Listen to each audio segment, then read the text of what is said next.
Wahai saudaraku, hendaklah Anda berlaku adil terhadap semua rakyatmu, baik yang khusus maupun yang umum. Adil juga menuntut hak kita sesuai dengan syarak. Bila mana seseorang mempunyai hak kepada kita dengan hak tertentu, maka haknya dipenuhi. Berapa hak dia? Kalau di dalam harta dia berhak mendapatkan 10 ringgit, maka diberi 10 ringgit. Itu adil. Kalau hak kita daripada orang 10 ringgit, maka kita minta kita punya hak, itu pun juga adil karena hak kita yang dituntut.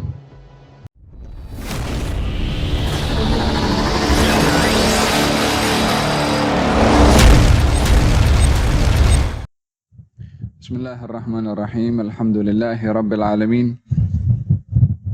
Wassalatu wassalamu ala asyrafil mursalin sayyidina Muhammadin wa ala alihi wa sahbihi ajma'in wa ba'du.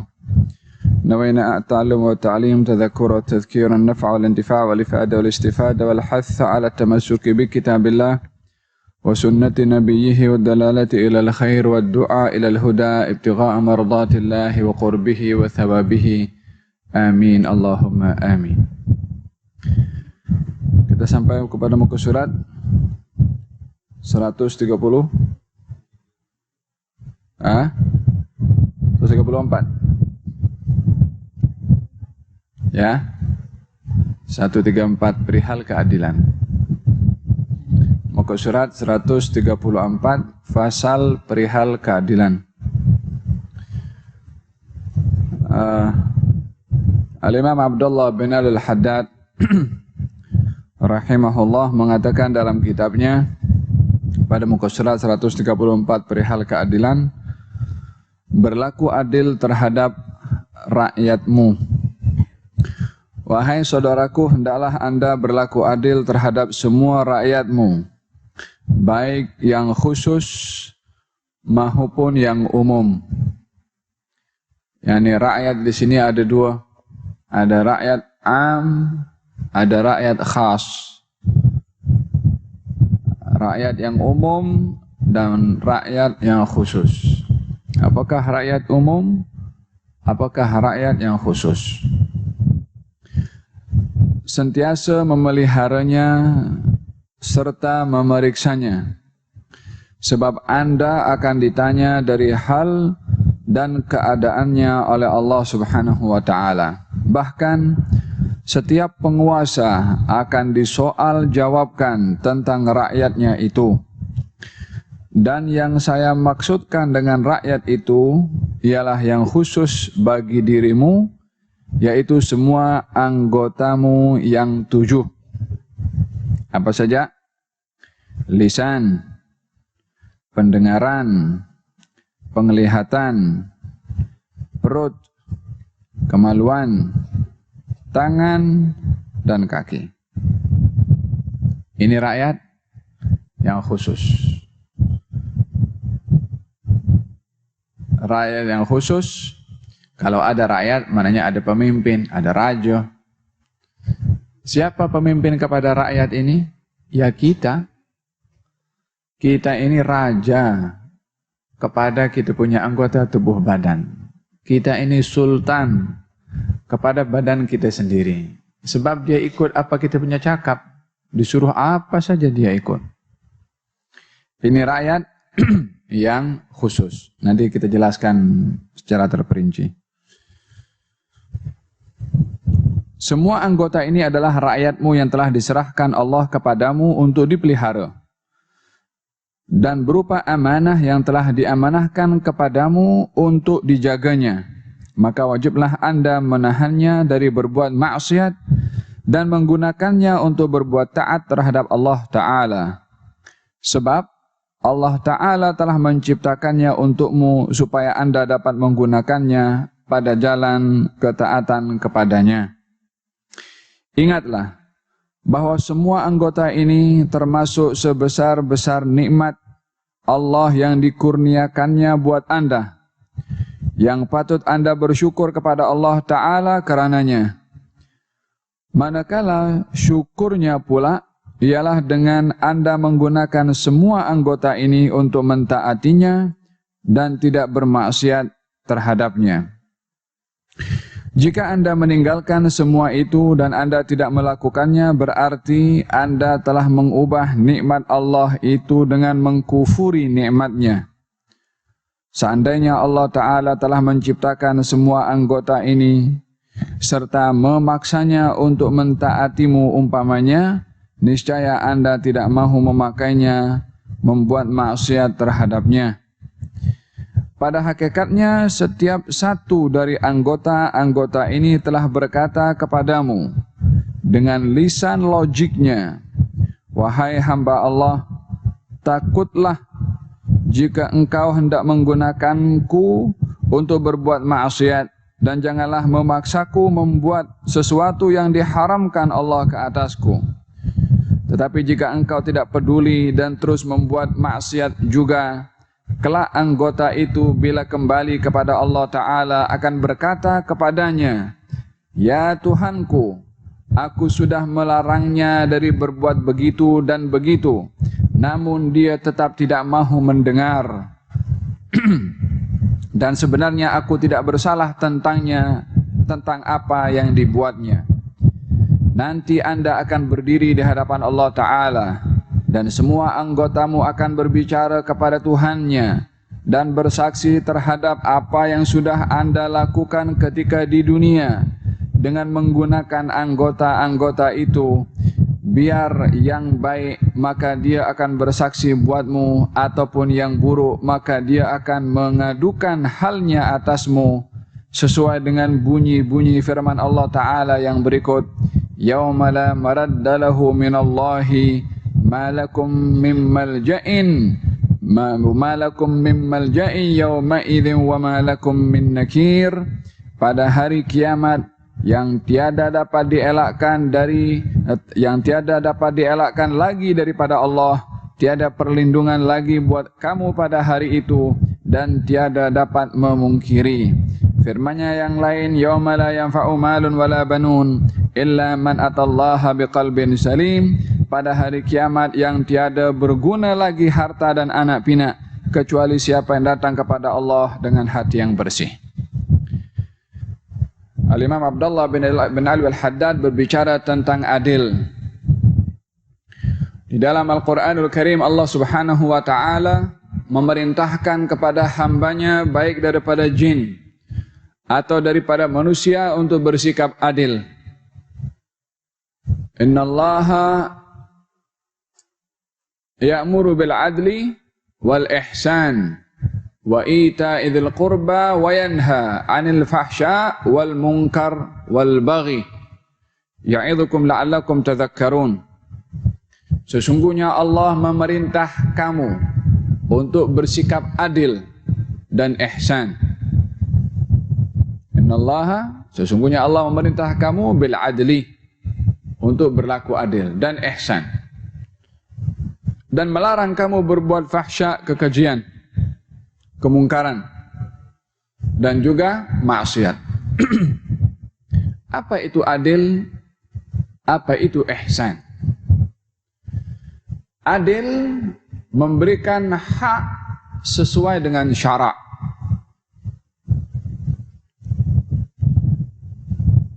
Adil adalah memberikan hak sesuai yang dituntut oleh syarak. Adapun ihsan adalah memberikan yang lebih daripada haknya. Ihsan memberikan yang lebih daripada haknya. Yang kedua, adil juga menuntut hak kita sesuai dengan syarak. Adapun ihsan menggugurkan hak kita sesuai dengan syarak.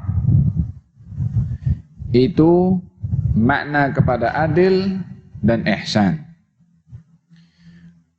Contohnya, bila mana seseorang mempunyai hak kepada kita dengan hak tertentu, maka haknya dipenuhi. Berapa hak dia? Kalau di dalam harta dia berhak mendapatkan 10 ringgit, maka diberi 10 ringgit. Itu adil.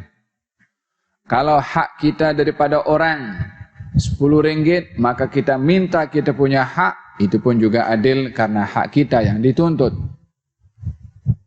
Ihsan, memberikan hak orang lebih daripada sepatutnya. Orang berhak 10, bagi 15. Adapun hak kita, bila mana boleh untuk digugurkan demi tidak memberatkan kepada orang lain memenuhi hak kita, maka itu pun juga bahagian daripada ihsan, menggugurkan hak kita daripada orang lain dengan memaafkan, dengan menghalalkan, dengan tidak menuntut. Itu bahagian daripada al-ihsan. Ini arti daripada adil dan juga ihsan. Maknanya adalah luas, baik itu terkait dengan perniagaan, baik itu terkait dengan kekeluargaan, baik itu hak suami dengan istri, hak orang tua dengan anak atau sebaliknya, hak jiran dengan jirannya, hak kawan dengan kawannya, hak ketua syarikat dengan anak buahnya, hak pemimpin negara kepada rakyatnya. Kesemua itu bahagian daripada area yang dituntut padanya keadilan. Jadi tidak terhad masalah konsep al-adlu, keadilan, hanya kepada pemimpin negara sahaja.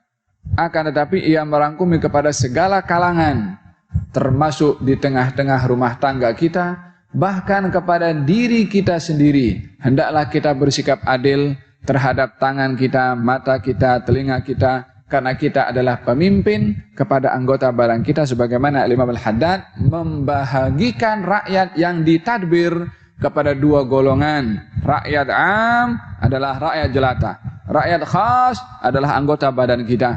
Maka setiap kita adalah pemimpin kepada rakyatnya. Kullukum ra'in wa kullukum mas'ulun an ra'iyatihi. Setiap kamu adalah pemimpin dan akan dipersoal tentang siapa yang dipimpin. Ar-rajulu, seorang lelaki, ra'in, menjadi pemimpin kepada siapa? Kepada ahli baitihi, kepada ahli keluarganya, kepada istrinya, kepada anaknya. Wa huwa mas'ulun an ra'iyatihi, maka dia akan dipertanggungjawabkan atas rakyatnya. An ra'iyatihi, ra'iyah, rakyat. Siapa? Lelaki di rumahnya menjadi pemimpin, dipertanggungjawabkan terhadap rakyatnya, istri dan juga anaknya serta pembantunya. Wal mar'atu ra'iyatun, perempuan pun juga pemimpin. Terhadap siapa? Terhadap harta yang diamanahkan oleh suaminya dan juga anaknya serta rumah suaminya. Maka dia pun akan dipertanggungjawabkan terhadap rakyatnya. Siapa rakyatnya? Apa yang diamanahkan oleh suaminya dalam rumahnya, itu rakyat kepada perempuan juga. Kemudian wal khadimu ra'in, pembantu pun juga pemimpin. Terhadap apa? Terhadap tugas yang diberikan oleh tuannya. Maka dia pun akan dipersoal terhadap rakyatnya yang dipimpin. Pembantu juga punya rakyat. Menjaga tugasan yang diamanahkan oleh majikannya, itu adalah bagian daripada tanggung jawab terhadap rakyatnya, pembantu.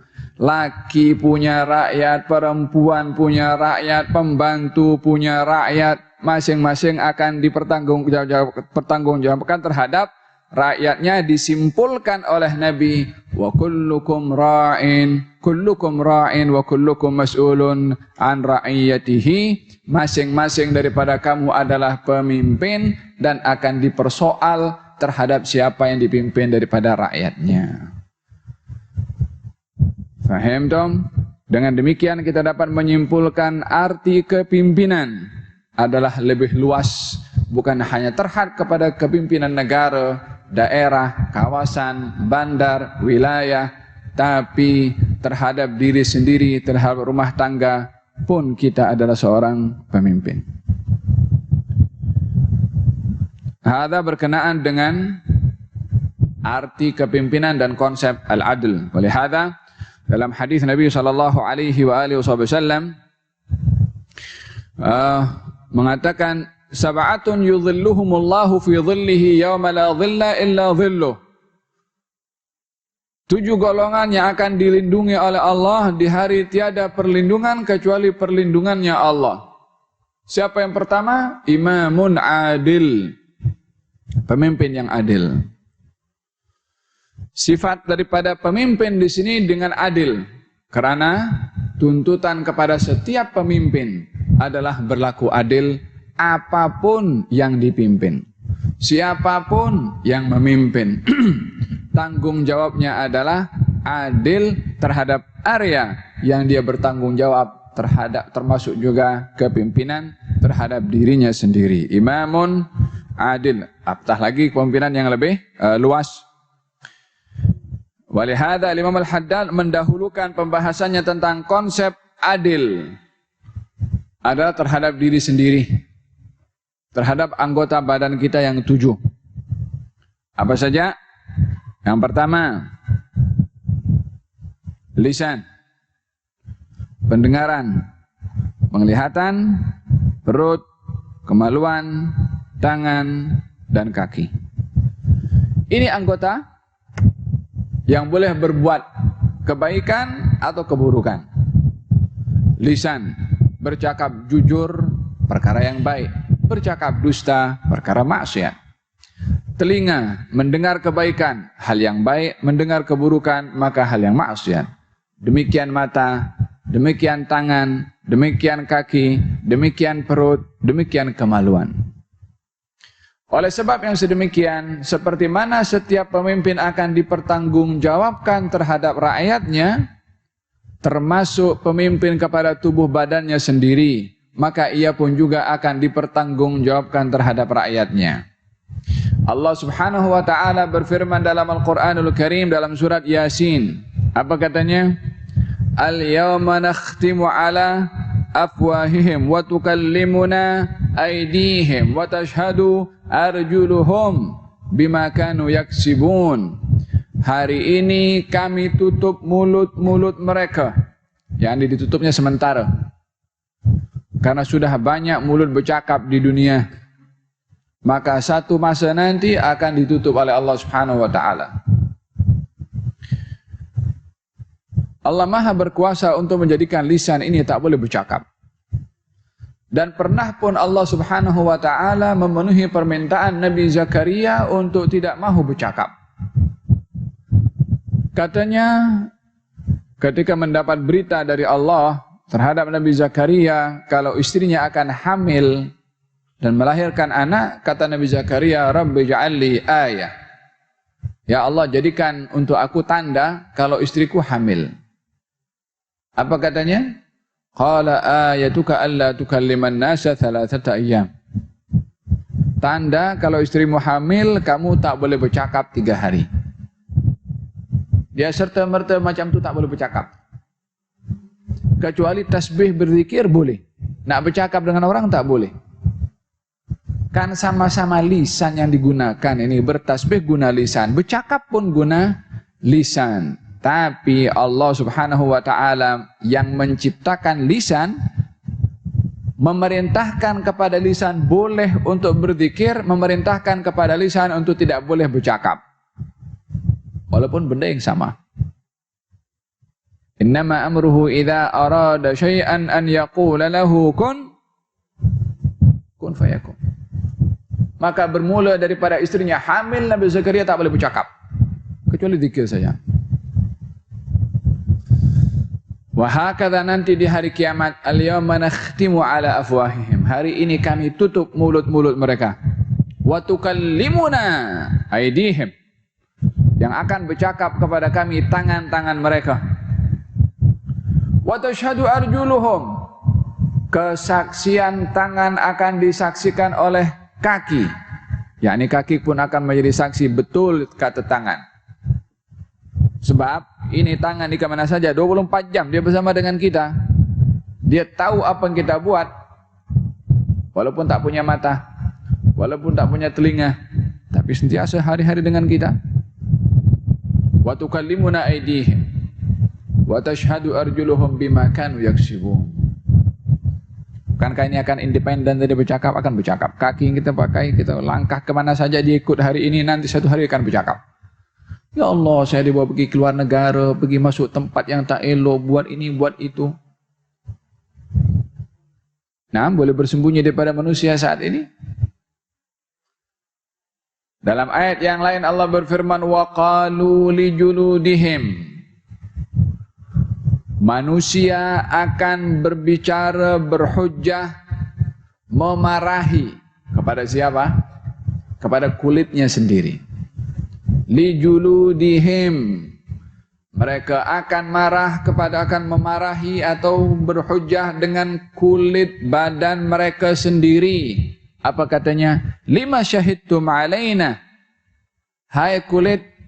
Kalau kulit ini kita semua tanpa terkecuali. Daripada setiap organ bahagian daripada badan yang digunakan untuk hal yang maksiat, satu hari dia akan bercakap kepada Allah. Kenapa engkau menjadi saksi yang membawa hukuman kepada kami? Kata siapa? Kata lisan, kata mulut. Cakap dengan siapa? Dengan kulit badannya sendiri. Dengan tangannya, dengan kakinya, dengan perutnya, dengan kemaluannya, dengan semua. Lima syahidtum alaina. Kenapa kamu menjadi saksi yang membawa hukuman berat kepada kami? Kata kulit ini mengatakan, antaqanallah alladzi antaqa kulla syai'. Yang bikin saya bercakap ini Allah Subhanahu wa taala yang boleh menjadikan segala sesuatu untuk bercakap. Faham tom? Dan tidak ada seorang pun melainkan akan dipersoal terhadap rakyatnya, sesiapapun juga. Kalau tak punya rakyat yang dipimpin dalam bentuk manusia, ini anggota badan pun sudah menjadi rakyat. Kullukum ra'in wa kullukum mas'ulun an ra'iyatihi. Hada berkenaan dengan rakyat yang khas. Walihada Imam Al-Ghazali mengatakan, memberikan gambaran manusia ini umpama negara. Manusia umpama negara. Negara ini mesti ada pemimpin, mesti ada penasehat, mesti ada rakyat. Manusia mempunyai pemimpin. Pemimpinnya adalah daripada hatinya sendiri. Mempunyai penasehat. Satu penasehat yang baik, satu penasehat yang tak baik. Penasehat yang baik daripada ilham dari Allah, syarak, agama. Penasehat yang tak baik, syaitan. Memberikan instruksi melalui otak untuk berfikir. Dan menyampaikan kepada hati yang mempunyai hubungan dengan otak untuk membezakan yang hak dan yang batil. Dengan demikian manusia mempunyai dua penasehat. Pemimpinnya hati yang terkait dengan otak. Penasehatnya adalah syarak dan juga syaitan. Rakyatnya mata, telinga, hidung, mulut, perut, kemaluan, kaki. Ini rakyat. Kan dah lengkap. Negaranya ya body semua ini. Jadi manusia ini daulatun kamilah. Negara. Setiap individu daripada kita, negara yang terbentuk. Pemimpinnya ada, penasehatnya ada, rakyatnya ada, negaranya pun ada. Negaranya badan semua. Rakyatnya anggota. Pemimpinnya hati yang terkait dengan otak. Penasehatnya wahyu dan juga syaitan. Yang dengar ikut syaitan, ya ikut. Dia rosakkan matanya, tengok hal yang haram. Dia bagi nasihat kepada mulutnya, cakap yang tak betul. Dia bagi nasihat kepada perutnya, makan yang haram. Dia bagi nasihat kepada kemaluannya pun, guna yang haram, dan seterusnya. Bila mana menerima penasehat daripada wahyu, dia akan pergi hal tempat-tempat yang baik, gunakan matanya untuk baca Quran, gunakan tenaganya untuk beribadah kepada Allah. Dengan demikian Allah menyediakan untuk manusia ini negara pada dirinya sendiri. Faham tak? Al-insanu daulatun kamilah. Manusia ini negara yang lengkap. Faham tom? Hada berkenaan dengan rakyat yang akan dipertanggungjawabkan oleh setiap individu. Faham tom? Dan kita semua adalah seorang pemimpin terhadap kita punya anggota tubuh badan. Naam. Rakyat yang umum. Rakyat yang khusus kita dah bahaskan.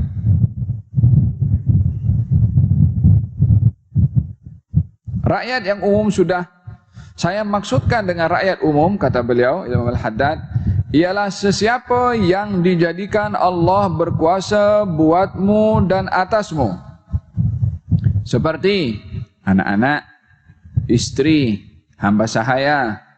Maka semua mereka ini adalah rakyatmu yang umum. Adalah wajib atasmu membimbing mereka untuk menunaikan apa yang difardukan Allah ke atas diri mereka, berupa bermacam-macam ketaatan, dan apa yang diharamkan ke atas mereka berupa berbagai-bagai kemaksiatan. Awas, jika anda bertolak ansur dengan mereka dalam meninggalkan yang wajib atau membuat yang haram, serulah mereka kepada apa yang bakal menyelamatkan mereka dan menyampaikan mereka kepada kebahagiaan di kampung akhirat. Jaga adab susila mereka biar yang baik, dan jangan tanamkan dalam hati mereka semangat mencintai dunia dan mengutamakan syahwatnya. Kalau anda biarkan mereka sedemikian, berarti anda telah memburukkan jiwa mereka. Ada berita yang warid bahwa nanti di hari kiamat istri dan anak-anak akan bergantung ke tengkuk kita, yakni suami atau ayah. Kalau anak kepada ayahnya, kalau istri kepada suaminya, walhasil laki-laki. Di hadapan Allah seraya berkata, ya Tuhan kami, ayah kami atau suami kami tidak mengingatkan kami apa yang wajib dari hak-hakmu atas kami, maka tuntutlah buat kami daripadanya. Yang komplain tuh nanti daripada orang yang paling dekat dengan kita, kalau tidak ditunaikan hak mereka yang dituntut oleh Allah Subhanahu wa taala. Inna lillahi wa inna ilaihi raji'un. Allah Subhanahu wa taala berfirman dalam Al-Qur'anul Karim menceritakan tentang nikmat kerajaan yang diberikan oleh Allah kepada Bani Israel. Apa dalam ayat itu? Wa idh qala Musa liqaumihi, ketika Nabi Musa berkata kepada kaumnya, udhkuru ni'matallahi, hai kaumku, hai Bani Israel, ingatilah nikmat Allah Subhanahu wa taala yang Allah beri kepada kamu. Apa nikmat Allah? Idh ja'ala fikum anbiya, Allah menjadikan untuk kamu para nabi, yakni ramai daripada para nabi daripada kalangan Bani Israel. Wa ja'alakum muluka, dan Allah menjadikan untuk kamu wahai Bani Israel muluka, raja-raja. Menjadikan kamu wahai Bani Israel raja-raja. Apa maksudnya raja di sini? Adakah dimaksudkan kerajaan adalah bersifat negara? Kita kalau merujuk di dalam Al-Quranul Karim, Allah Subhanahu wa taala memberikan ulasan tentang tugasan dan wilayah tugasan. Tugasan dan wilayah tugasan. Allah Subhanahu wa taala berfirman ketika menciptakan Nabi Adam dan menurunkan Nabi Adam di atas muka bumi ini, Allah berfirman, inni ja'ilun fil ardi khalifah. Allah berfirman, sesungguhnya Tuhanmu wahai Rasulullah Muhammad menjadikan di atas muka bumi ini khalifah. Ini tugasan. Siapakah khalifah pertama yang menyandang, meraih, bertugas sebagai khalifah? Siapa? Nabi Adam. Nabi Adam ketika menjadi khalifah ketika itu, rakyatnya siapa? Satu orang je, Siti Hawa. Sebelum ada Habil, sebelum ada Qabil, beliau sudah khalifah. Walaupun yang ditadbir seorang sahaja, yaitu Siti Hawa. Adapun wilayahnya tanpa sempadan, tanpa visa, tanpa naik kapal terbang, nak pergi mana saja, fadhalu, silahkan. Open, tak ada immigration pun masa itu. yakni bumi ini boleh masuk pada mana saja. Semuanya dijadikan oleh Allah untuk Nabi Adam. Barulah setelah itu mula ramai apa semua, kena visa, kena bayar, kena ada immigration, macam-macam panjang.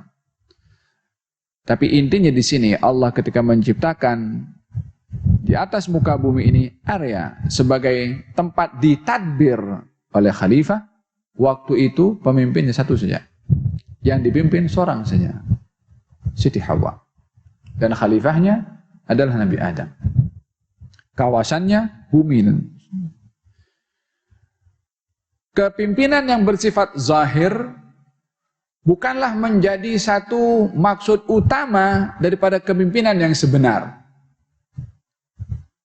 Disebabkan oleh karena kepimpinan secara zahir di dalam Al-Quran juga diuraikan oleh Allah Subhanahu wa Ta'ala dalam bentuk yang berbagai. Pernah yang menjadi pemimpin orang seperti Namrud dan juga seperti Firaun yang melakukan kerosakan di atas muka bumi ini. Tapi adakah area yang dipimpin oleh Firaun dan juga oleh Namrud membawa kebaikan kepadanya? Tidak. Justru membawa kepada kejahatan, bahkan keburukan, bahkan kepada hukuman. Nabi Sulaiman juga memimpin. Yang dipimpin adalah negara. Akan tetapi pentadbiran Nabi Sulaiman membawa kebaikan kepada orang lain. Maka dengan demikian, area kepimpinan itu bergantung kepada pelaksanaannya dalam tugasan sebagai seorang pemimpin. Seperti mana juga dalam area kepada badan kita adalah bergantung kepada pelaksanaannya bagaimana kita memimpin. Fahimtum? Walihada baginda Rasulullah sallallahu alaihi wa ala alihi wasallam mengingatkan tentang tanggung jawab kepimpinan. Dalam firman Allah Subhanahu wa taala, Allah berfirman, ya ayyuhalladzina amanu qu anfusakum wa ahlikum nara. Wahai sekalian orang beriman, jagalah diri kamu dan ahli keluarga kamu daripada azab api neraka. Tanggung jawab kepada ahli keluarga. Al-Imam Abdullah bin Al-Haddad dalam kata-katanya mengingatkan kepada tanggung jawab seorang lelaki, baik itu suami ataupun ayah, atas rakyat yang dipimpinnya, yaitu keluarga, anak dan istri, atau istri sahaja atau anak sahaja, yang merupakan tanggung jawab kepada pemimpinnya, yaitu ayah ataupun suami. Faham dong? Walihada di dalam beberapa athar dinyatakan bila mana seorang lelaki itu lalu di sirat, nanti kalau dia tidak tunaikan hak daripada rakyat yang dipimpinnya, daripada keluarga dan anaknya, yang akan memanggil dan mengheret lelaki tadi daripada terselamat melintasi jembatan as-sirat adalah ahli keluarganya sendiri. Katanya ketika dia sedang lalu, maka ada orang berteriak daripada belakang, ya Allah, khudh haqqi min hadzal zalim. Ya Allah, aku nak tuntut hak aku daripada si zalim ini. Lelakinya orang baik, ahli masjid, dia pergi ibadah, dia pergi umrah, walhasil ibadah yang dia lakukan semua. Dia menoleh ke belakang, ternyata yang berteriak menuntut hak itu ahli keluarganya sendiri. Gal ditanya, bukankah segala keperluan kamu yang kamu mahukan aku penuhi? Dari segi keduniaannya, nak pergi sini, fadhalu kasih, nak beli barang, dikasih duitnya. Katanya, ya dalam hal keduniaan, tapi kamu nampak kami tidak melakukan kewajiban, kau diam. Maka tarik balik, dah nak dekat lepas tu daripada surat, tarik balik.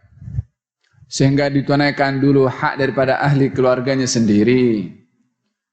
Kullukum ra'in wa kullukum mas'ulun an ra'iyatihi. Faham tom? Hada berkenaan dengan masalah tanggung jawab terhadap ahli keluarga, khususnya adalah laki-laki. Naam. Hendaklah anda memperlakukan mereka dengan adil dan saksama.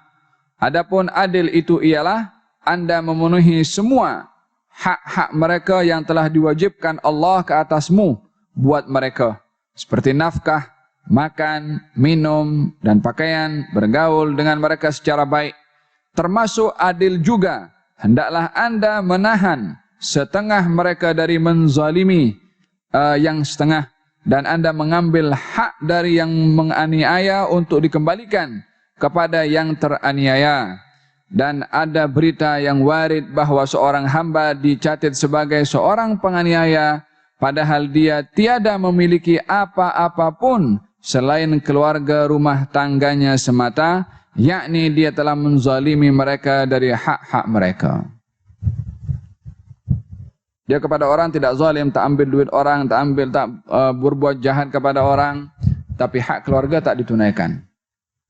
Nafkah anak-anak dan istri tidak diberikan. Maka ini pun termasuk dia pemimpin yang zalim. Sebaliknya sama. Bila mana anak tidak menunaikan hak orang tuanya, maka anak itu pemimpin yang zalim kepada orang tuanya. Bila mana istri tidak tunaikan hak suaminya, maka dia pun pemimpin yang zalim terhadap suaminya. Kullukum ra'in, masing-masing daripada kamu adalah pemimpin.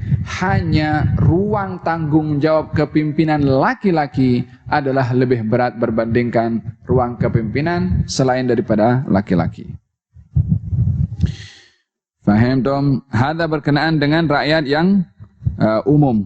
Hendaklah Anda tidak terlalu menyusahkan mereka dalam penuntutan hak-hak yang telah diwajibkan Allah ke atasmu buat mereka. Sentiasalah membelasi atau membelas kasihi mereka serta berkelakuan yang mulia dengan mereka, melapangkan hati mereka pada beberapa waktu untuk bersenang-senang tanpa ada yang berkaitan dengan yang dosa, sekadar untuk menghilangkan kebosanan dan kerisauan, namun kehebatan dan kehormatan tetap kekal. Ini tanggung jawab laki-laki. Walaupun yang banyak datang sini perempuan, tak apa, kita bahaskan juga sikit-sikit.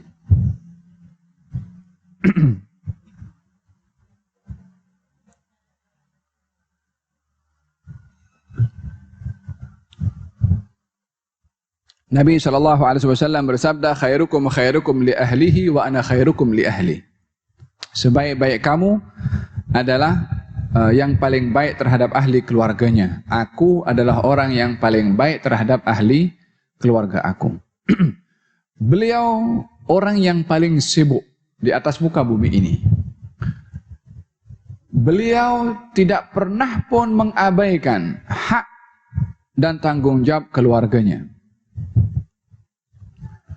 Walaupun mempunyai tanggung jawab dakwah amanah yang besar, mempunyai keluarga yang ramai, tak seorang pun yang pernah mengeluh kepada Nabi kalau haknya tidak ditunaikan.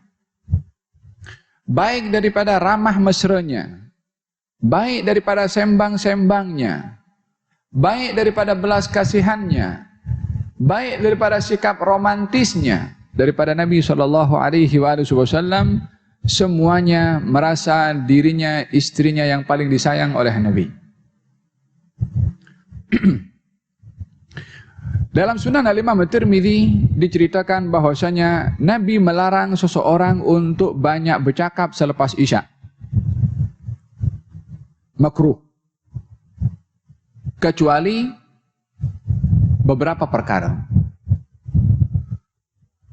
Dimakruhkan banyak sembang selepas Isya disebabkan oleh kerana menggalakkan orang tidur awal supaya bangkit awal.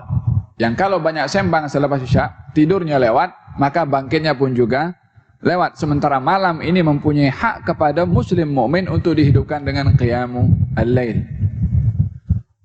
Asbab untuk dapat menghidupkan malam dengan qiyamul lail, tidur awal.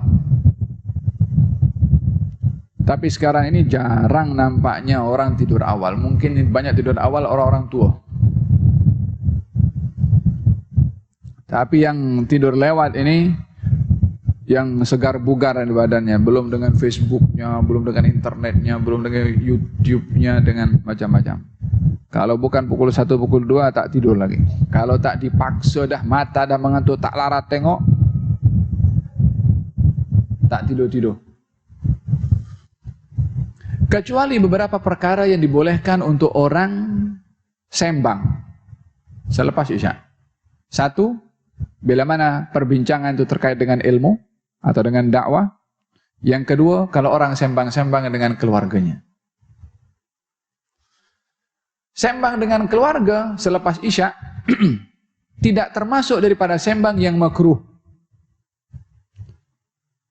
Kalau dengan kawan, dengan yang lain-lain, hal-hal yang isinya itu tak ada kaitan dengan dakwah ataupun ilmu, maka ianya adalah sembang yang tidak digalakkan. Yakni ingin memberitahukan pentingnya memberi ruang untuk beramah mesra dengan keluarga waktu malam. Karena waktu pagi sampai petang dah sibuk dengan urusan kerja kat luar. Sementara istri di rumah tidak mendapatkan bahagian daripada kemesraan dengan suaminya, maka diberikan waktu malam itu. Oleh sebab itu, kehidupan rumah tangga ini adanya komunikasi. Yang menghairankan adalah bila mana ada suami kerja daripada pagi sampai petang, istrinya kerja daripada petang sampai pagi. Atau sebaliknya.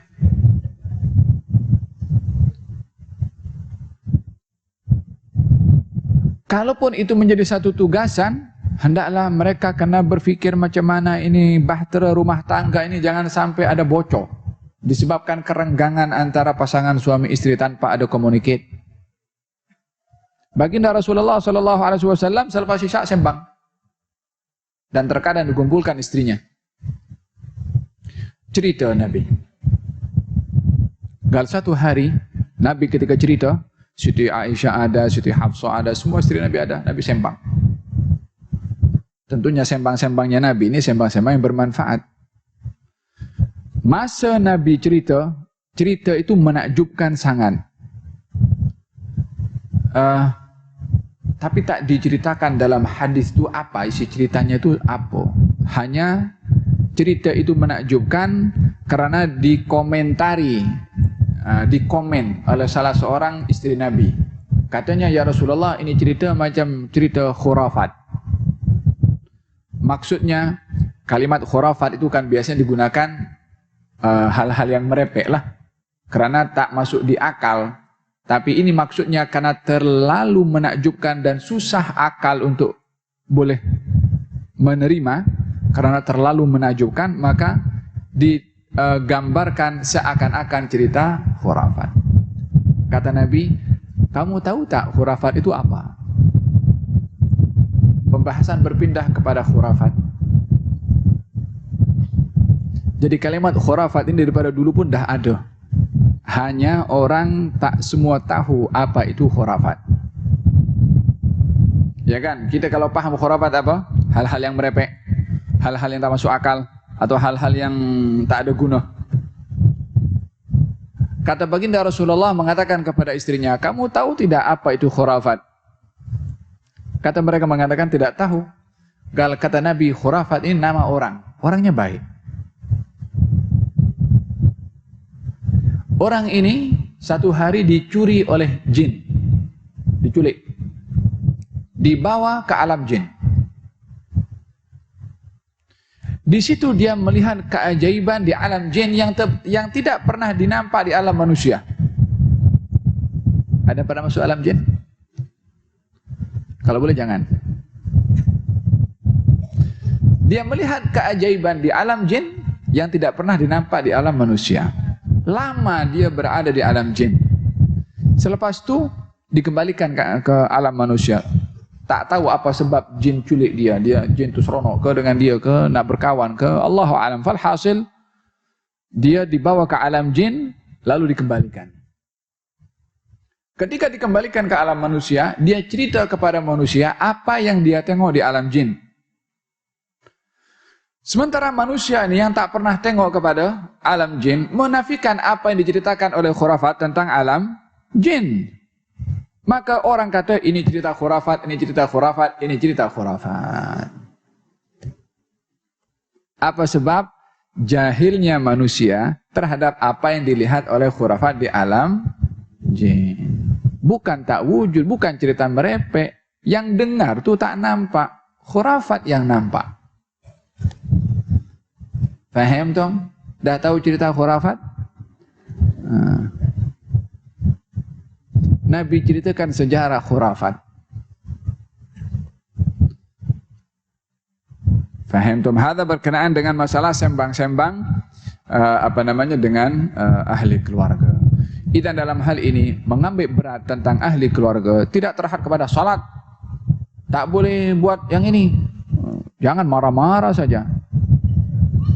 Suasana harmoni, suasana tenang, tentram, gurau dengan keluarga adalah bahagian untuk menyuburkan hubungan rumah tangga. Demikian yang dilakukan oleh Nabi SAW. Bila mana di rumahnya, beliau pun, kata Siti Aisyah radhiyallahu anha mengatakan, ditanya, bagaimana kamu menyikapi Rasulullah dalam rumah? Yakni Nabi ini kalau di luar rumah, sahabat semuanya hormat, sopan kepada Nabi, gerun, akhlak, tak bercakap kecuali Nabi diam dulu, tengok mood Nabi macam mana. Kalau berhadapan dengan Nabi tak berani tengok pandang muka dengan matanya. Bila mana bertatap muka mereka tundukkan kepalanya dengan Nabi. Bila mana Nabi bercakap semuanya diam. Kalau berhadapan dengan Nabi tak bergerak karena untuk mendengarkan apa yang disampaikan oleh Nabi. Karisma cukup luar biasa. Kalau berjalan tak berani orang berada di hadapan Nabi. Faham dong? Ini sikap as-sahabah kepada Nabi karena karismanya yang luar biasa. Kata mereka, kamu dalam rumah macam mana? Kami di luar rumah dengan Nabi ini takut, gerun, bukan takut, hormatnya itu karena karisma sehingga memberikan macam ada satu batasan untuk bersikap dengan Nabi. Walaupun Nabi pun juga terkadang bergurau dengan para as-sahabah untuk break, untuk menghancurkan segannya as-sahabah dengan Nabi dan berinteraksi seperti kawan dengan Nabi SAW. Akan tetapi karisma yang Allah berikan kepada Nabi menyebabkan gerunnya para as-sahabah untuk melebihi batasan daripada Nabi SAW. Faham dong? Memang pun mereka belajar hal itu daripada Allah yang menunjukkan hormatnya kepada Nabi SAW. Yang dengan begitu para sahabat pun juga menghormati kepada baginda Rasulullah. Maka mereka tanya kepada Siti Aisyah, kamu menyikapi Nabi di rumah macam mana? Kalau kami di luar macam tu, kamu bagaimana? Kata Siti Aisyah, Nabi kalau di rumah macam mana kamu di rumah kamu? Macam mana kamu di rumah? Macam tu juga Nabi. Terkadang jahit baju kalau koyak. Terkadang jahit selipar kalau terlepas. Jarum untuk menjahit baju lain daripada jarum menjahit selipar. Sebab baju itu kain, seliparnya itu daripada kulit, jarumnya panjang. Apa maksudnya? Nak masukkan itu bukan mudah. Maknanya Nabi mempunyai skill dalam menjahit. Lelaki sekarang nak kasih masuk benang dalam jarum pun kalau tak panggil orang rumahnya, tak semualah, sini mungkin takut. Terkadang menjahit baju, terkadang menjahit selipar, terkadang menyapu di rumahnya, memungut sampah, membersihkan. Kata Imam Tirmidzi meriwayatkan hadis daripada Siti Aisyah, kana fi mihnati ahli. Beliau ini berada dalam keadaan meringankan kerja orang rumahnya. Meringankan kerja orang rumahnya. Sibuk. Dan tak ada orang lebih sibuk daripada beliau. Kesibukannya yang paling mulia berbandingkan mana-mana orang yang sibuk.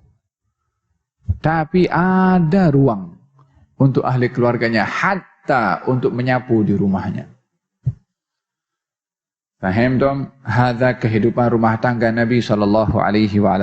Terkadang bermain, terkadang bergurau, terkadang sembang.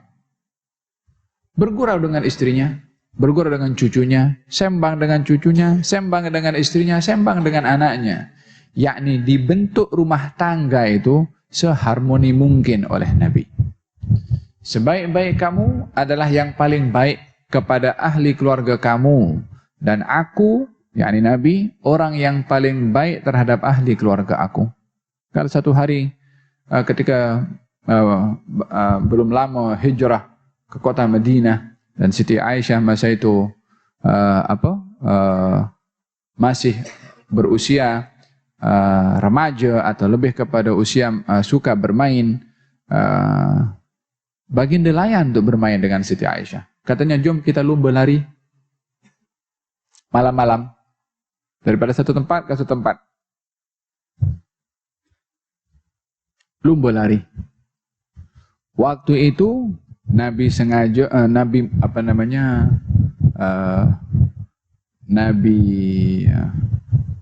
menang. Nabi kalah. Kalah itu bukan kalah sungguh-sungguh, pura-pura. Siapa yang lebih gagah daripada Nabi SAW untuk lari pun kalah dengan Siti Aisyah. Tapi untuk kasih happy, biar seronok kalau menang, maka dia bagi menang. Seronok Siti Aisyah. Lama beberapa waktu berlalu, mula badan Siti Aisyah agak berat sikit. Diajak lumba lari lagi oleh Nabi. Ketika itu Nabi yang menang. Kata Nabi, kalah aku yang itu hari, aku dah kafir, sekarang aku menang. Hubungannya dengan rumah tangganya itu dibentuk baik, mesra, harmoni. Wahada tanggung jawab untuk laki-laki. Jangan garang-garang rumah. Sini tak adalah, tempat lain mungkin. Yakni membentuk rumah tangga yang harmoni. Faham dong? Bila mana salah seorang daripada istrinya yang sedang kesedihan akan dihibur supaya terhibur. Falhasil tidak ada seorang pun daripada ahli keluarga Nabi melainkan merasa terbaik di sisi Nabi karena sikap Nabi sallallahu alaihi wasallam. Laqad kana lakum fi Rasulillahi uswatun hasanah. Sungguh terdapat kepada pribadi Rasulullah tauladan yang baik. Ada berkenaan dengan tanggung jawab pemimpin terhadap ahli keluarganya, yakni laki-laki terhadap ahli keluarganya.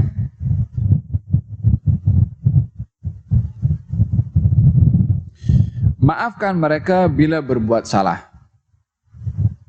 Wahai saudaraku, hendaklah anda memaafkan kesalahan mereka, yakni ahli keluarga, dan memalingkan mata dari kecuaian mereka. Bila mana melakukan salah, cuai, tidak sengaja, maka janganlah bersikap untuk adil, untuk menghukum, sebelum mendahulukan ihsan untuk memaafkan. Usahakan di dalam hidup rumah tangga ini, lebih kita mendahulukan konsep ihsan berbandingkan kepada adil. Walaupun adil itu baik, tapi ihsan lebih baik. Bila mana dalam hubungan rumah tangga ini, terasnya adalah adil dan juga ihsan. Allah berfirman dalam Al-Quranul Karim, walahunna mithlul ladzi alaihinna bil ma'ruf. Walahunna, hak istri, mithlul ladzi alaihinna, sama rata dengan hak yang patut ditunaikan oleh istri terhadap suami. Yakni hak istri daripada suami sama dengan apa yang wajib ditunaikan oleh istri terhadap suami. Yakni sama-sama mempunyai hak untuk ditunaikan. Ini adil. Suami tunaikan hak istri, tuntutan syara. Istri tunaikan hak suami, tuntutan syara. Apa hak istri? Makan, minum, pakaian, rumah tinggal, dan seterusnya. Apa hak suami? Dilayan, dihormati, dan taati, dan seterusnya. Itu hak masing-masing. Itu yang dituntut oleh syara. Tapi di situ ada konsep ihsan. Bila mana hak itu tak ditunaikan, apa patut dilakukan?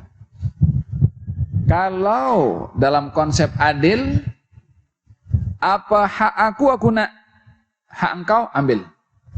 Itu adil. Aku nak, ini ambil kau punya hak. Kalau tidak ditunaikan, maka dalam hal ini salah satu daripada keduanya zalim kepada yang lain karena tidak menunaikan hak.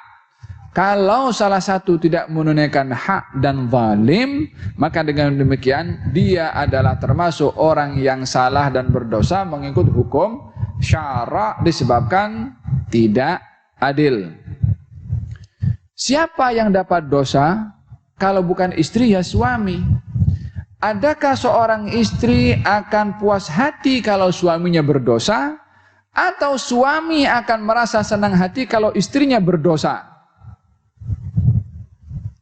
Yang mana? Mau tak pasangan itu berdosa? Tak jawab namanya. Ya tidak mau. Karena kita tidak mahu salah seorang daripada mereka berdosa, maka sikapilah dengan ihsan.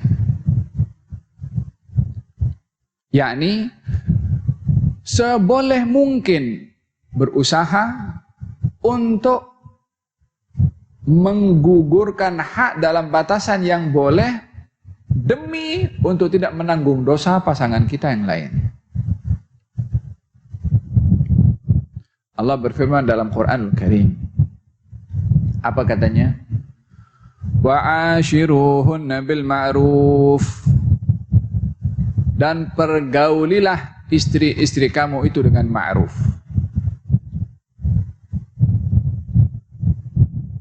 Apa itu ma'ruf? Kebaikan yang lebih, kebaikan yang dimulai, kebaikan yang banyak. Ianya lebih daripada adil. Allah tidak mengatakan wa'ashiruhunna bil adil, tapi bil ma'ruf. Lalu fa in karihtumuhunna, kalau kamu tidak suka dengannya, dengan pasangan kamu, dengan istri kamu, apa patut dibuat? Mungkin dia ada hal-hal yang cuai, yang lalai, dia kurang memberikan perhatian. Ya, ini hal-hal yang bersifat manusiawi, bukan yang kritikal. Kritikal apa maksudnya? Tinggalkan kefarduan. Tak menutup aurat dengan sempurna. Keluar dengan laki-laki lain. Yang ini tak apa, aku ihsan kepada dia. Ini otaknya perlu untuk dikasih betul sedikit. Kalau dalam batasan hal-hal yang bersifat manusiawi, lalai, lupa, khilaf, tak sengaja, emosi. Fa in karihtumuhunna, kalau kamu tidak suka dengan hal-hal yang tadi, yang cuai, khilaf dan seumpamanya, Allah berfirman, fa'asa an takrahu syai'an wa yaj'alallahu fihi khairan katsira. Terkadang kamu tidak suka kepada sesuatu, Allah memberikan kepada kamu kebaikan yang banyak. Yani kata Syekh Muhammad Mutawalli Sya'rawi mengatakan, carilah kebaikan yang banyak dengan bersabar dengan perangai pasangan. Carilah ganjaran yang banyak dengan buruknya perangai pasangan. Subhanallah, orang gaduh dalam rumah tangga boleh dapat pahala. Yang bersabarlah, bukan kalau terus begaduh, yang begaduh tak elok. Tapi yang bersabar menyikapi dengan baik sikapnya ini yang menjadi sebab mendapatkan kebaikan yang banyak dari Allah Subhanahu wa taala. Ahli tafsir mengatakan, fa'asa an takrahu syai'an, kalau kamu tidak suka kepada sesuatu, yakni kepada fa in karihtumuhunna, yakni kalau kamu tidak suka kepada pasangan kamu, karena hal-hal yang biasa, manusiawi. Maka terkadang kamu tidak suka kepada sesuatu, Allah memberikan kepada kamu khairan. Khairan di sini kebaikan. Dalam bahasa Arab, lafaz yang tidak pakai alif lam itu namanya nakirah. khairan tak ada alif lam. Kalau al-khaira ada alif lam. Apa bezanya? Kalau ada alif lam, kebaikannya khusus. Kalau tak ada alif lam, kebaikannya umum, general. Kebaikan yang umum lebih luas berbandingkan kebaikan yang khusus. Ini simpelnya macam tuh.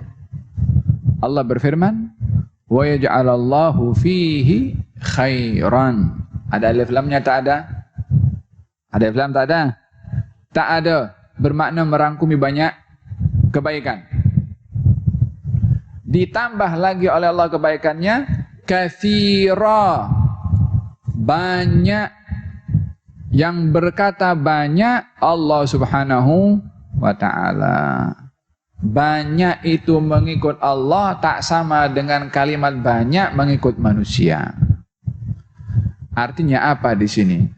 Allah ingin memberitahukan kepada pemimpin di dalam rumah tangga terhadap hal-hal yang boleh ditolerir dengan perangai-perangai yang mungkin khilaf, tak sengaja, lupa, emosi dan seumpamanya.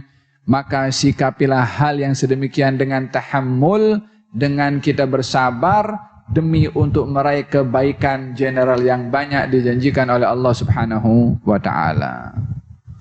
Subhanallah. Bagi orang yang mau berfikir, Allah, dia hidup sentiasa dalam keadaan bahagia walaupun ada masalah di dalam rumah. Tapi jangan kerap-kerap lah, nanti tak tahan pula. Dan dalam hal ini diingatkan tentang bagaimana seorang suami atau pemimpin rumah tangga untuk memaafkan kesilapan yang dilakukan karena cuai. Halalkanlah dalam hatimu apa yang mereka ambil dari hartamu secara tidak benar. Diminta untuk kita menghalalkan. Ya bukanlah maknanya menghalalkan begitu saja tanpa kita mendidik, menegur dan memarahi. Bila mana anak ambil duit orang tua, istri ambil duit suami tanpa izin, contohnya suami menghalalkan ataupun orang tua menghalalkan tanpa menegurnya. Tak, perbuatan salah mengikut syarak ditegur, tapi tegurannya bukan menjadikan satu tuntutan ataupun tindakan di luar kewajaran. Kan banyak sekarang orang ini kalau sudah karena dasar emosi, tindakannya lebih daripada kesalahan yang dilakukan. Saya ingat beberapa tahun yang lalu tuh dekat surah Ka'bah, kata mana kayak itu berita itu. Dalam Ramadan istrinya diceraikan gara-gara terlupa nak tekan on masak nasi ketika berbuka puasa. Dalam urusan perut je. Faham dong? Gal alijul jurhah ala qadri hajmih, kata pepatah Arab. Ubati luka itu setakat mana size luka itu. Masalah itu jangan diobati lebih daripada sepatutnya. Tapi masalah kecil oke lah. Jangan membebel terus. Faham dong? Halalkanlah dalam batinmu apa yang mereka ambil daripada hartamu secara tidak benar. Nanti Anda akan mendapatinya dalam timbangan kebajikanmu. yakni dengan memaafkan. Tentunya setelah menegur kepadanya. Tiadalah wajar kalau menjadi bahagianmu dari perbuatan mereka itu pahala, sedangkan bahagian mereka pula seksa. Yakni orang rumah berbuat salah, curi. Apa dia akan dapat? Hukuman dari Allah Subhanahu wa taala. Mana boleh membiarkan orang yang paling dekat dengan kita akan dihukum oleh Allah Subhanahu wa taala dan kita seronok dengan itu. Faham dong? Maka hendaklah memaafkan. Pernah Rasulullah SAW ditanya, sampai berapa kali engkau mengampunkan seorang hamba sahaya itu kalau berbuat salah lah? Jawab beliau, sampai 70 kali. Ini hamba sahaya. berbuat salah, kalaupun sampai 70 kali silap, setiap kali berbuat silap dimaafkan. Kalau anak, kalau istri, kalau kerabat, kalau hamba sahaya saja dimaafkan, apatah lagi yang lebih rapat hubungannya dengan kita daripada keluarga yang paling rapat. Walihada Nabi SAW menganjurkan demikian. Kemaafan itu hanya boleh berlaku pada hak-hak kamu saja. Adapun hak-hak Allah tiada jalan sama sekali untuk dimaafkan. Hak Allah seperti apa? Salat, seperti aurat, seperti kebebasan dalam berinteraksi dan bergaul. Hadza hak-hak Allah, hak syara' yang wajib untuk ditunaikan dalam hal ini tidak ada. Tak apalah aku maafkan engkau. Kau bukan Tuhan. Macam mana nak maafkan hak Allah Subhanahu wa taala?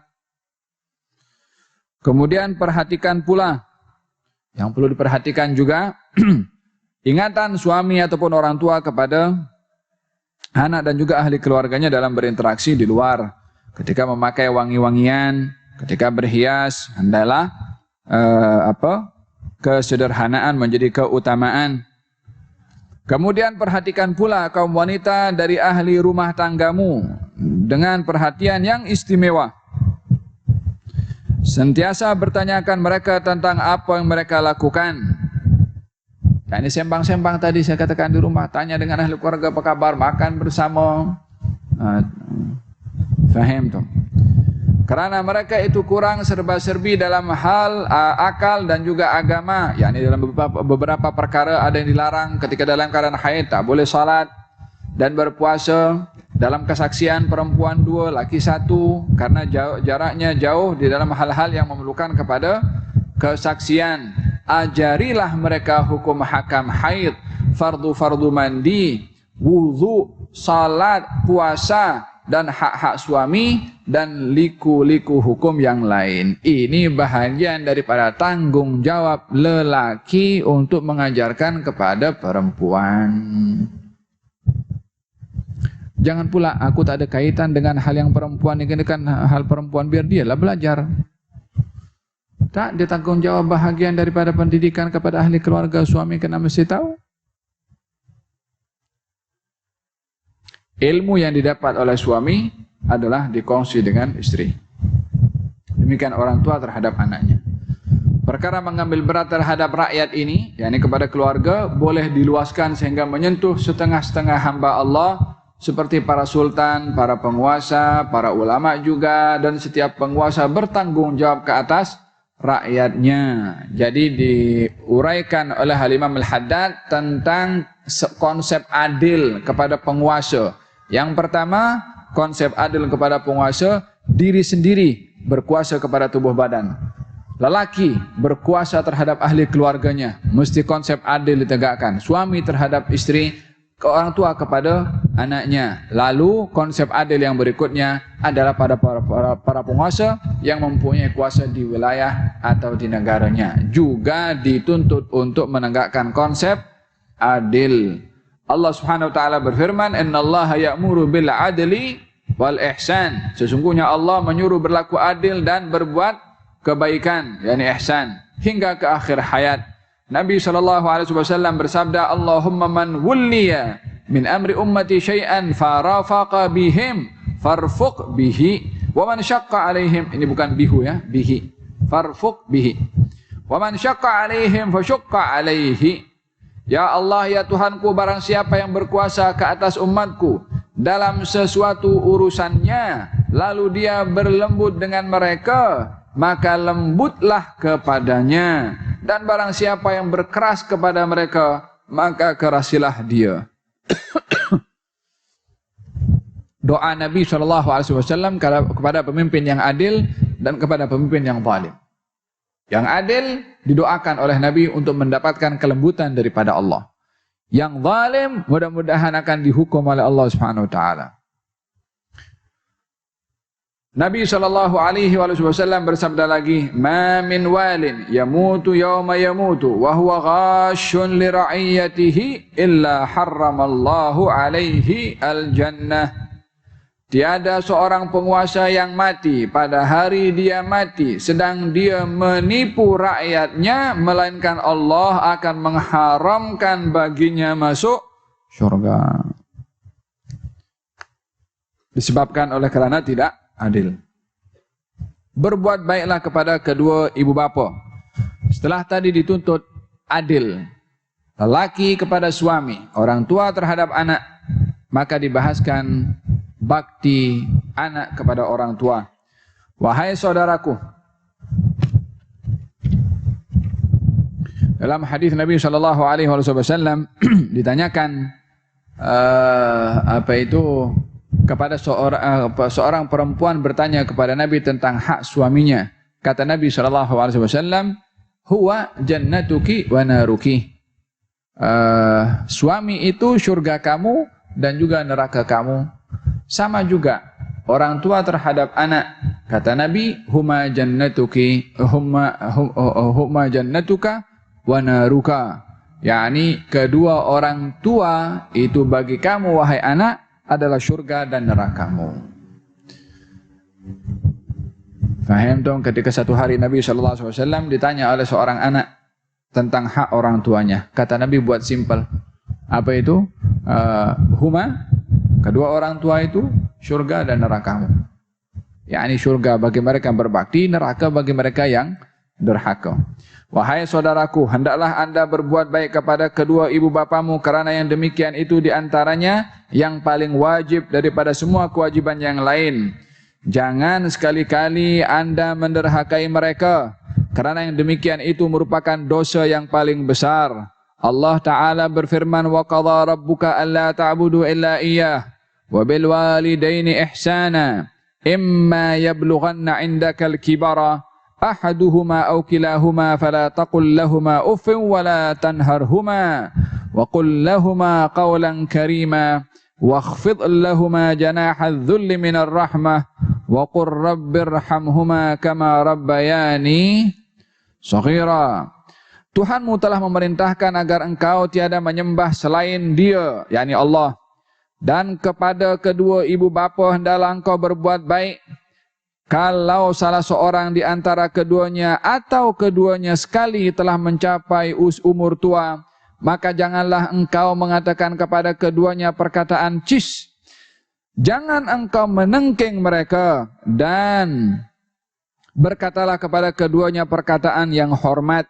Rendahkanlah sayap kehinaan kepada keduanya berupa kasih sayang, dan katakanlah kasihanilah mereka berdua, kasihanilah kiranya keduanya sebagaimana keduanya telah mengasihiku pada waktu kecil. Ini doa yang patut untuk dibaca oleh anak terhadap orang tuanya, yakni sentiasa berdoa kepada Allah Subhanahu wa taala untuk orang tuanya. Hari-hari kena berdoa untuk orang tua yang masih hidup atau apatah lagi yang sudah wafat. Yang masih hidup mempunyai hak untuk didoakan, diziarahi, ditelepon kalau jauh, ditanya kabarnya, dihibur kalau susah, diberi sebahagian daripada rezekinya supaya gembira, memasukkan rasa gembira di hati orang tua, wajib bagi anak.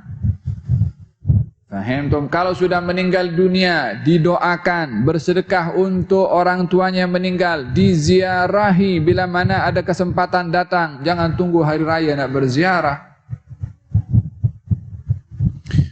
Kalau di dalam hadis mamin muslimin, tidak ada seorang Islam yang menziarahi kubur saudaranya di dunia, melainkan orang yang diziarahi itu merasa gembira ketika diziarahi. Itu baru kawan. Orang tua? Faham dong? Bila mana sudah meninggal dunia.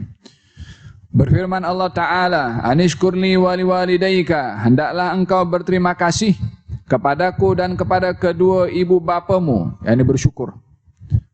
Perhatikanlah betapa Allah Ta'ala telah meletakkan perintah berbuat baik kepada kedua ibu bapa di samping perintah menyuruh mengesakan Dia, dan menyuruh kita bersyukur kepada mereka di samping bersyukur kepadanya. Dua perintah untuk taat dan bersyukur kepada kedua orang tua. Hendaklah anda mendapatkan keridhaan keduanya dan menurut perintah keduanya selama ia bukan maksiat, taat kepada perintah orang tua, serta menjauhi larangan keduanya selama dia bukan suatu ketaatan yang wajib.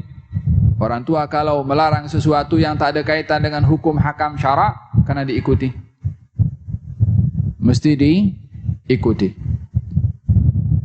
Kalaupun ada perkara-perkara yang perlu untuk dilakukan kepada apa yang diinginkan, yang dilarang oleh orang tuanya, dan di situ ada kebaikan, pandai-pandailah anak memujuk kepada orang tuanya. Tapi jangan meremehkan larangan orang tua, mengabaikan larangan orang tua dengan melanggarnya. Hendaklah Anda melebihkan mereka dari diri sendiri, mendahulukan keperluan mereka daripada keperluan diri sendiri. Kecuali kalau ianya adalah antara suami dengan orang tua. Maka dalam hal ini, orang tua ketika menikahkan anak perempuannya dengan lelaki yang dipersetujui oleh orang tuanya, maka dalam hal ini diserahkan tanggung jawab sepenuhnya oleh orang tua terhadap lelaki yang menjadi penerima amanah daripada orang tuanya. Anak perempuan menjadi tanggung jawab kepada ayahnya sampai dikawin. Bila mana dikawinkan, diserahkan tanggung jawab Allah kepada orang tua terhadap anak perempuannya, terhadap lelaki yang dikahwinkan oleh orang tuanya atau oleh walinya. Di sini tanggung jawab 100% diserahkan kepada suami. Sebagaimana dalam uraian yang saya sebutkan sebentar tadi. Walihada di dalam hadis Nabi SAW beliau bersabda, "Idza shallat al-mar'atu khamsaha wa shamat syahraha wa ata'at zawjaha."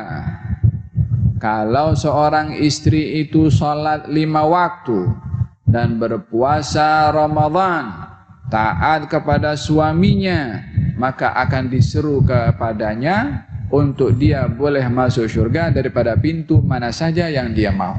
Yani pintu syurga ada 8, boleh masuk daripada pintu mana saja. Bila mana hak Allah dan yang kedua hak suami yang ditunaikan. Ini adalah bagi istri.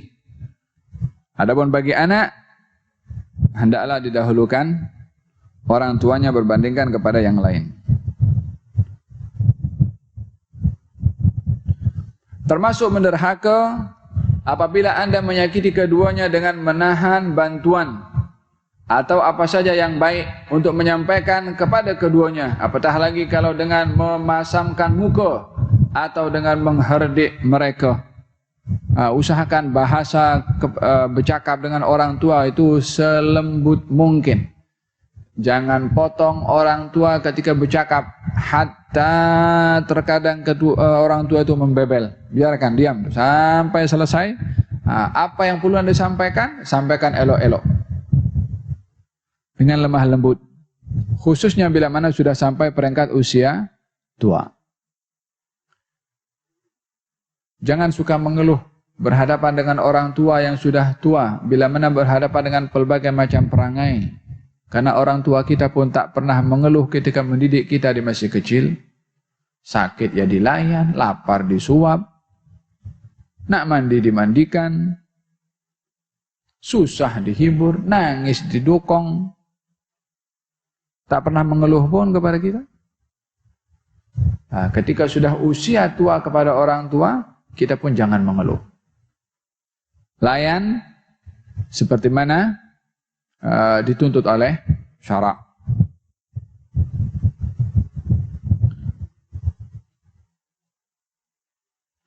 Berkata Nabi SAW, "Yujad rihul jannah masirata alfi am, wala yajiduha agun wala qati' rahim wala syekhun zanin wala musbilin izarahu khuyala. Innamal kibriya'u lillahi rabbil alamin." Bau syurga dapat dihidu dari sejauh perjalanan 1000 tahun. Allah, kita tak tahu sejauh mana pun 1000 tahun perjalanan. Tapi ini gambaran yang begitu indah dan wangi kepada bau syurga yang dapat dihidu dalam jarak 1000 tahun. Dan tiada didapatinya, yakni tiada yang dapat menghidunya, yang menderhakai kedua ibu bapanya.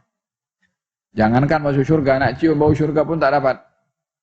Siapa yang memutuskan tali kerabat, ini yang kedua, orang putus silaturahim. Seorang tua bangka yang berzina, demikian juga. Orang yang melabuhkan kainnya karena sombong, yakni menutup kepada buku lali, laki-laki lah, karena sombong. Kalau tidak, maka tidak termasuk dalam golongan ini. Hanya saja sifat sombong itu adalah bagi Allah seluruh sekalian alam. Berkata Nabi SAW, "Man asbaha murdiyan liwalidayhi muskhitan li, fa ana anhu radin, wa man asbaha muskhitan liwalidayhi murdiyan li, fa ana anhu sakhit." Siapa yang berpagi meridai kedua ibu bapanya dan memarahkan aku, maka aku ridha kepadanya. Dan sesiapa yang berpagi-pagi memarahkan kedua ibu bapanya dan meridai aku, maka aku murka terhadapnya. Maksudnya adalah perintah daripada Allah untuk mencari asbabur ridha, sebab-sebab yang boleh mendatangkan ridha daripada orang tua untuk mendapatkan ridha daripada Allah. Dan ancaman kepada anak untuk mendekati sebab-sebab yang boleh mendatangkan murka orang tua, yang dengan demikian akan mendatangkan murka dari Allah Subhanahu wa taala. Start daripada pagi hari. Faham tom? Yakni hendaklah kita kerap untuk berfikir apa yang baik untuk orang tua. Bertuah kepada mereka yang masih mempunyai orang tua, peluang untuk berkhidmat depan mata, kalaupun jauh, di telefon, dihibur dan berkongsi kegembiraan, berkongsi rezeki. Bagi suami ataupun istri saling mendokong agar supaya pasangannya menjadi anak yang terbaik kepada orang tuanya. Jangan jealous karena anak beri perhatian kepada orang tua. Justru itu satu hal yang baik. Hanya berpadanlah, jangan sampai perhatian kepada satu menjadikan kepada yang lainnya. Wallahu ta'ala a'lam bissawab. Berbuat baiklah kepada kedua ibu bapa. Panjang nih cerita lagi. Ada yang mau tanya?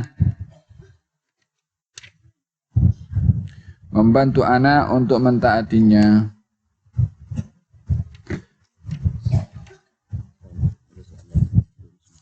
Marhaba. Saya ingat itu yang bawah-bawah.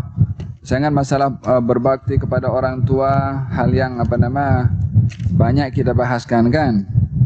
Ya, wahai saudaraku, adalah seorang ayah berusaha membantu anaknya supaya mentaatinya tanpa banyak memintanya untuk menunaikan hak-hak yang tertanggung di atas pundaknya, terutama sekali pada zaman sekarang ini yang sangat kurang orang berbuat kebajikan, tetapi sangat banyak orang yang suka berbuat kejahatan. Seorang anak yang tidak suka menyusahkan ayahnya bolehlah dikira sebaik-baik anak pada zaman sekarang ini. Ya, jangan kalau tak bikin susah orang tua, dah anak yang baik. Karena terlalu banyaknya orang atau anak yang menyusahkan orang tua. Daripada kecil bikin susah dah mula balik bikin susah, masih orang tua kena tanggung. Dah remaja bikin susah orang tua pikir bergaul dengan siapa. Dah nak kahwin bikin susah orang tua untuk tolong juga. Bila sudah mampu, orang tuanya diketepikan. Bersabda Rasulullah SAW, rahimallahu walidan a'ana waladahu ala birrih. Allah akan merahmati seorang ayah yang membantu anaknya untuk mentaatinya. InsyaAllah kelas yang akan datang kita bahaskan tentang masalah silaturahim. InsyaAllah.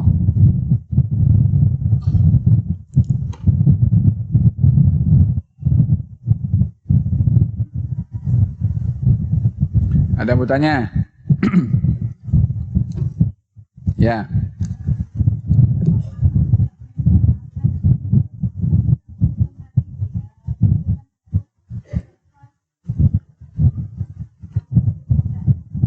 Adakah kemudian hari?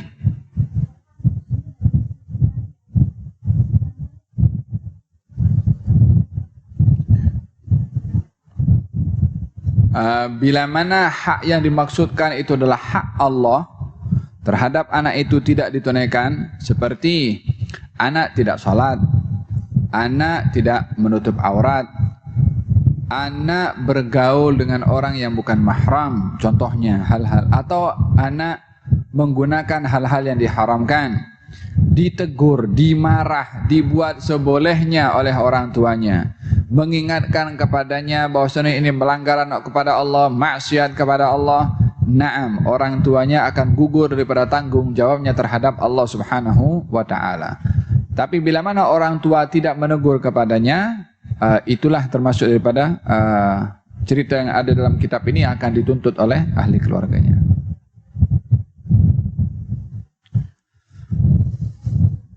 Ya.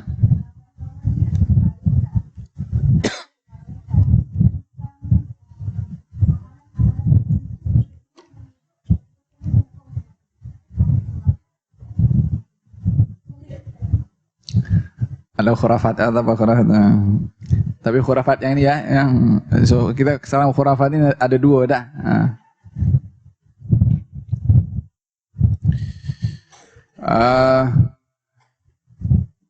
Pertemuan antara orang yang meninggal dunia dengan orang yang masih hidup adalah perkara yang mungkin dalam mimpi. Perkara yang mungkin di dalam mimpi. Hal ini pernah terjadi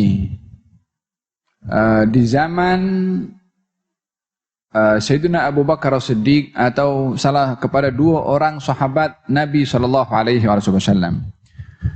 Al-Imam Ibnu Katsir menuliskan dalam kitabnya Al-Bidayah wan Nihayah, sayangan kitab tarikh. Dua orang sahabat Nabi berpakat satu dengan yang lain. Katanya, kalau salah seorang daripada kita pergi dulu, maka yang lain hendaklah mengambil tahu keadaan yang pergi itu macam mana. Kalau salah seorang daripada kita pergi dulu, maka hendaklah mencari tahu keadaan yang pergi itu di dalam kuburnya macam mana. Katanya setuju. Studi orang ini rapat sangat. Sehingga salah seorang daripada mereka ketika meninggal dunia, maka yang hidup itu menginginkan untuk melihat keadaannya. Adakah ada amalan yang dia buat atau falhasil dia ingin nak jumpa, sebab mereka dah berpakat pada awal hidupnya nak tengok keadaan di alam barzakhnya macam mana. Maka satu hari dia bermimpi. Dalam mimpinya dia jumpa dengan kawannya yang masih hidup. Kawannya masih hidup ni jumpa dengan kawannya sudah meninggal dunia. Maka ditanya, dalam mimpi itu ada perbualan. Ditanya, bagaimana keadaanmu di alam sana? Katanya, aku diampunkan oleh Allah Subhanahu wa ta'ala, segala puji bagi Allah. Dinampak pada leher atau pada anggota badan orang yang meninggal dunia itu macam ada satu kesan calar. Kemudian ditanya, itu kesan calar itu apa? Katanya, aku ada hutang kepada fulan yang belum aku sempat bayar. Tetapi aku dah siapkan duit tu untuk bayar dan aku simpan di rumahku di tempat ini dan tempat ini. Engkau tolong pergi ambil dan bayarkan kepada si fulan yang aku berhutang dengannya. Dan di rumahku beberapa hari yang lalu ada kucing yang mati. Dan aku mengetahui kalau anakku sekarang sedang sakit. Kemungkinan sakitnya anakku ini akan membawa kepada kematian. Kau jangan kira kami yang sudah pergi ini tak tahu apa yang berlaku dengan keluarga. Lepas itu bangun. Dia pergi jumpa rumah keluarga orang yang meninggal dunia. Ahli keluarganya menyambut kedatangannya. Karena anak-anaknya tahu ini kawan ayahnya. Falhasil minta izin untuk pergi ke satu tempat. Didapati di tempat itu duit yang dikatakan ketika dalam mimpinya itu. Dengan jumlah yang persis. diambil itu duit, dibawa pergi ke tempat orang yang menghutangi kepada dia, ditanya, bagaimana kamu berteman dengan fulan bin fulan yang sudah meninggal? Katanya dia orang baik, tapi dia ada hutang kepada aku yang dia tak bayar. Berapa hutangnya? Sebiji duit yang ada dalam kantong itu jumlah yang disebutkan oleh orang menghutang itu kepada orang yang berhutang tadi. Ini duitnya. Dibayarkan. Ditanya kepada ahli keluarganya, apa yang berlaku kepada kamu dalam hari-hari ini? Kalau tak ada apa, kecuali beberapa waktu yang lalu kucing mati. 2 perkara betul. Yang ketiga, didapati salah seorang daripada ahli keluarganya yang sedang berada dalam keadaan sakit. Dia dah dapat tahu daripada kabar yang dia dapat daripada mimpinya kalau ini sakit akan membawa kematian. Tapi dia tak bagi tahu bahwasanya dia akan mati. Hanya berpesan, jagalah anak ini. Tak lama daripada itu meninggal dunia. Jadi pertemuan dengan orang sudah meninggal dunia dalam mimpi adalah warid di banyak banyak riwayat. Di zaman Sayyidina Abu Bakar pun pernah berlaku juga seorang dicuri barangnya ketika setelah perang. Yang di zaman Sayyidina Abu Bakar ada seorang yang berperang, berjihad, kemudian dia syahid. Barang yang dibawa itu dalam peperangan itu dicuri oleh salah seorang. Ketika dicuri, orang lain yang mimpi. Barang aku dicuri oleh fulan bin fulan. Pun didapati memang barang itu ada. Dan adalah banyak lagi berkenaan dengan hal yang diriwayatkan oleh para ulama tentang hal yang sedemikian. Dengan begitu pertemuan antara orang sudah meninggal dunia kepada orang hidup melalui mimpi adalah warid, tapi tidak merupakan satu kewajiban untuk mengimani apa saja yang dilihat dalam mimpinya. Yani bukan satu kewajiban, karena yang namanya di alam mimpi ini bukan alam nyata, sementara dalam hukum hakam terkait dengan alam nyata dan juga bukan alam mimpi. Contohnya, kalau seorang bermimpi, dalam mimpinya dia jumpa dengan si fulan yang sudah meninggal dunia. Katanya mengatakan, fulan tuh dia ada hutang kepada aku tak bayar. Maka dia pergi kepada fulan tuh, "Hai, kau ada hutang kepada si fulan tuh tak bayar?" "Mana ada, tak ada. Aku akan bawa kau kes ke mahkamah." Dia nak tuduh apa? Ya, aku mendapat mimpi daripada si fulan tu bagi tahu kepada hakim. Mana boleh hakim akan terima benda ini? Tak boleh.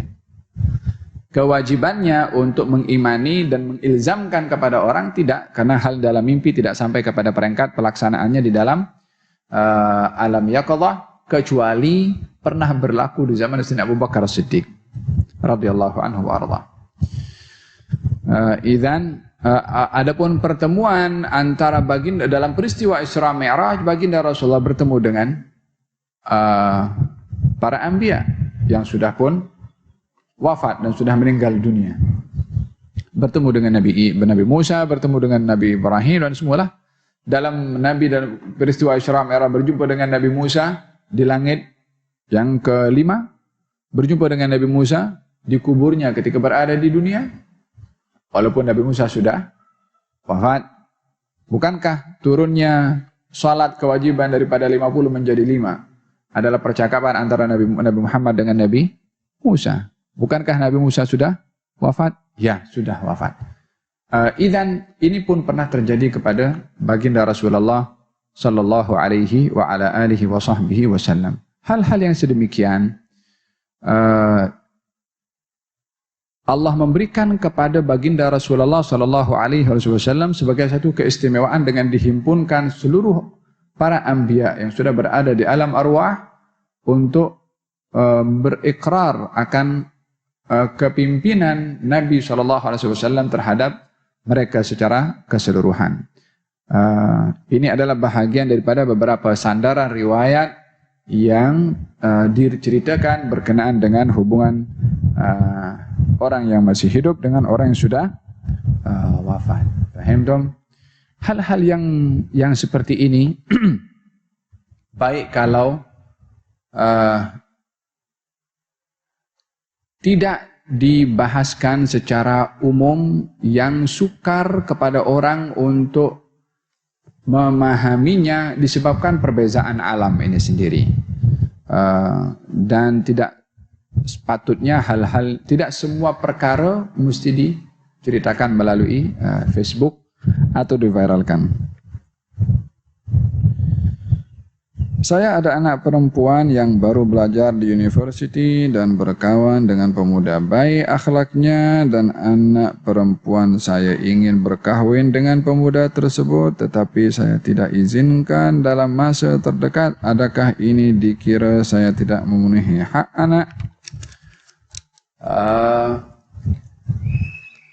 Bila mana yang dituntut di dalam pernikahan itu lengkap, kemampuan jasmani, rohani, dan keuangan, maka hendaklah hal ini disegerakan. Nabi bersabda, wahai sekalian anak muda, siapa di antara kamu yang mampu berkahwin, maka bersegeralah berkahwin. Tuntutan ini kepada anak muda untuk segera berkahwin. Kalau daripada pihak perempuan tak mahu segera berkahwin, macam mana anak muda segera berkahwin? Jadi perintahnya itu kepada kedua belah pihak. Kalau yang lelaki saja nak kahwin, yang perempuan tak nak kahwin, ya tak boleh juga segera. Di dalam hadis Nabi SAW, di antara perbuatan baik yang digalakkan, disegerakan adalah perkawinan. Jadi kalau semuanya sudah lengkap, bismillah. Fa idza azamta fatawakkal 'ala Allah subhanahu wa fatawakkal 'ala Allah. Kalau kamu sudah punya azam kuat yang baik, maka bertawakallah kepada Allah subhanahu wa ta'ala. Allahumma hdina bihudak waj'alna mimman yusari'u fi ridhak wa la tuwallina waliyan siwak wa la taj'alna mimman khalafa amraka wa asak wa hasbunallah wa ni'mal wakil wa la hawla wa la quwwata illa billahil aliyyil azim. Barik fil hadirin wa fil hadirat, fil muslimin wal muslimat. Mudah-mudahan Allah subhanahu wa ta'ala jadikan kita, rumah tangga kita, rumah tangga yang harmoni, yang baik, dipelihara oleh Allah subhanahu wa ta'ala, terjalin hubungan mesra, dan juga dibina rumah tangga sesuai dengan panduan dan tuntutan daripada syarak Nabi Muhammad SAW. Dijadikan masing-masing daripada kita yang terbaik kepada yang lain insya-Allah. Dan mudah-mudahan Allah subhanahu wa ta'ala pelihara anak-anak kita dan keluarga kita, hubungan kerabat kita, dijadikan oleh Allah hubungan silaturahim yang bagus, yang mesra, dan saling menjalin hubungan tali silaturahim untuk mendapatkan keberkatan rezeki, keberkatan umur, mendapat rahmat, mendapat pengampunan dan pemeliharaan dari Allah subhanahu wa ta'ala insyaAllah. Sallallahu alaihi wasallam Muhammadin wa ala alihi wasallam. Alhamdulillah rabbil alamin. Bisirril Fatihah.